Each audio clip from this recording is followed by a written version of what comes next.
Cinema అనగానే గుర్తొచ్చేదేంటి? Popcorn. ఇప్పుడంటే popcorn అని నైస్‌గా పిలుస్తున్నారు కానీ, ఒకప్పుడు పేలాలంటూ తెగ తినేసేవాళ్ళం.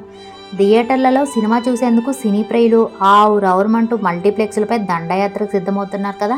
సినిమా చూస్తూ పాప్‌కార్న్ తింటుంటే ఆ మజానే వేరు. అయితే పాప్‌కార్న్ కేవలం మజా కోసమే కాదని, ఆరోగ్యానికి కూడా అవసరమని చాలామంది చెప్తున్నారు కదా! పాప్‌కార్న్‌లో ఉన్న ఆరోగ్య ప్రయోజనాల గురించి తెలుసుకోవాలంటే సినిమాల్లో లాగా కాస్త ఫ్లాష్ బ్యాక్‌కి వెళ్లాల్సిందేనండోయ్!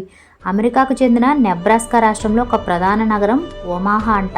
ఆ నగరంలో ఓ ప్రఖ్యాత పరిశోధనా కేంద్రమే సెంటర్ ఫర్ న్యూట్రిషన్. అక్కడ జరిగిందండి పాప్కార్న్ మీద ఓ పరిశోధన.